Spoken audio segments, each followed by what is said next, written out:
Hi, and welcome back to Thone Nibbles, number 47. True Worship, Clothing.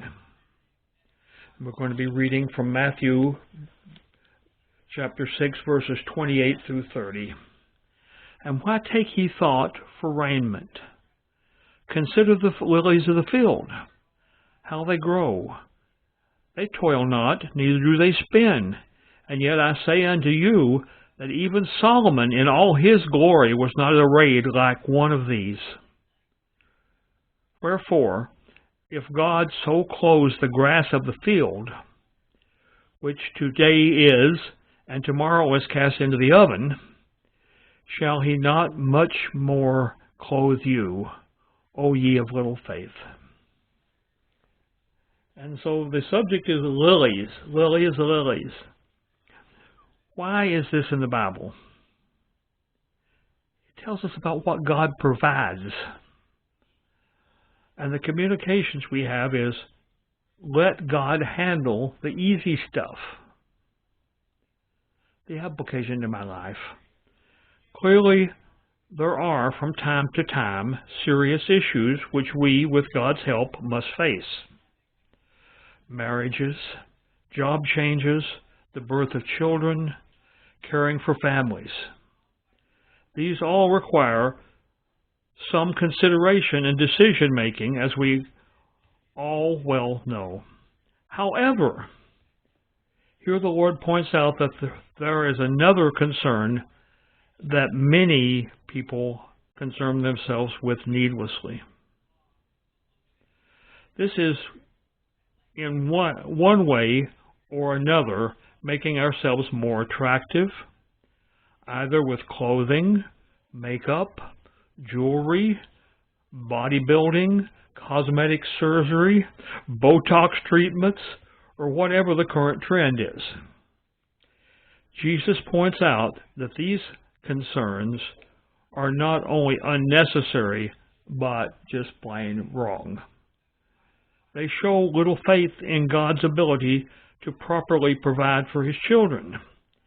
Just as God provides the beauty in the world and creatures of His creation, far beyond these things mentioned, He will allow you true beauty shine from you if you let Him.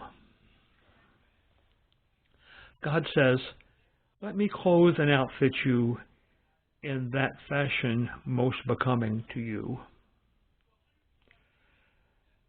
My personal response, Lord, thank you for providing this assurance of your glorifying of each of your children.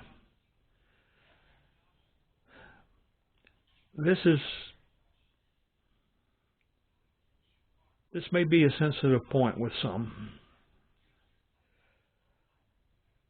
This is really somewhat about the, for lack of a better word, advertising industry, which wants to sell you something. And so they create these here today, gone tomorrow trends, which want to make you think that you are in some way deficient. And that's clearly not the way God created the earth. He created each and every person, at least in a generalized fashion, to be what they are. And some people are indeed very beautiful, but then again, we have to be very careful at using that term, because that beauty, a good deal of its definition comes from people who want to sell you something. People who want you to buy this particular thing, which is going to make you skinnier, or is going to make you stronger, or is going to take all those lines off your face.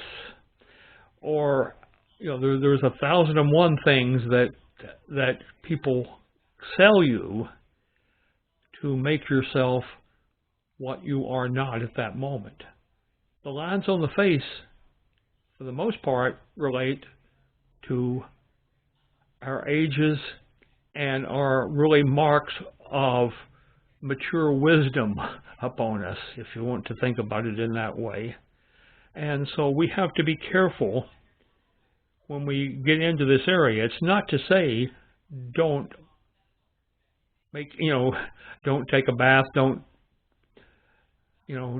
brush your hair, don't do whatever it is that's important to you. Don't brush your teeth,